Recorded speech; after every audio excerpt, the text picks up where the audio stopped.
एक घटना संभाजीनगर आहे जालन्यामधल्या भोकरदन तालुक्यामध्ये घडली सभापती महोदय। एक व्यक्ती आहे बोराडे नावाचा, त्याला चटके दिले, चुकीची घटना घडली, अतिशय चुकीची घटना घडली, हे व्हायलाच नाही पाहिजे होतं। पण चटके देत असताना आमच्या पक्षाचा एक तालुका प्रमुख आहे तिथं नवनाथ दौड, त्याच्यावर आरोप केले गेले। पोलिसांना एसपीना पुरावे दिले की तो प्रयागराजला आहे, प्रयागराजला जो आरोपी तो स्वतः सांगतो की हा आमचा नवनाथ दौड नावाचा आमचा शिवसेनेचा तालुका प्रमुख, हा तिथं नव्हता, हा आरोपी सांगतोय।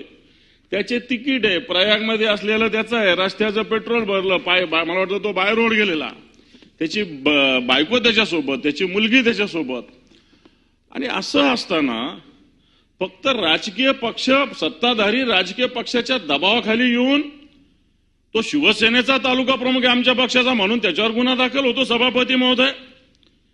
आणि ज्या पद्धतीनं सत्ताधारी पक्षाच्या घरचे, मला असं वाटतं पाणी भरायचं बाकी, त्या भागातला जो पिया आहे ना, एक माने नाव त्याचं, नुसतं घरी पाणी भरायचं बाकी सत्ताधारी पक्षाच्या आमदाराच्या आणि खासदाराच्या घरी, त्याचं त्या भागातल्या डीवायएसपीचं तेवढंच काम बाकी आहे।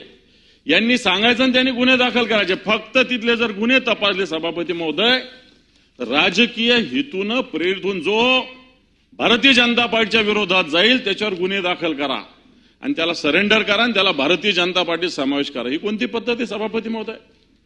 हिंदुत्ववादी म्हणतात, हा जो ज्याला मारहाण झालेली आहे मी त्याचा तर निषेध केलेला आहे सभापती महोदय, पण हाच व्यक्ती दारू पिऊन महादेवाच्या मंदिरात जाऊन गैरकृत्य करतं, याच्याकडे कोणी लक्ष देत नाही।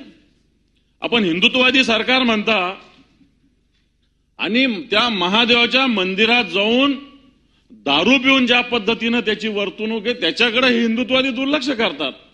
आणि नवनाथ दौड हा शिवसेनेचा तालुका प्रमुख प्रयागराजला गेलेला महाकुंभात, त्याच्यावर पोलीस गुन्हे दाखल करतात सभापती। ठीक आहे, अटक नाही झाली मान्य आहे, अटक नाही झाली मान्य आहे, परंतु तो नाही माझा सांगण्याचा मुद्दा, मी कोणाची बाजू, कोणाला विरोध करत नाही, पण एकीकडे जर धनंजय मुंडेंचं नाव सगळी दुनिया घेत असताना त्याच्यावर आरोप केला जात नाही, तर एक आमचा साधा नवनाथ दौड भोकरदनचा शिवसेनेचा तालुका प्रमुख, याचं नाव का येतं आणि याच्यावर गुन्हा का दाखल होतो? मला असं वाटतं राजकीय पक्ष कशा पद्धतीनं या सगळ्या यंत्रणा स्वतःसाठी वापरतात सभापती महोदय, याचं उदाहरण आहे सभापती महोदय।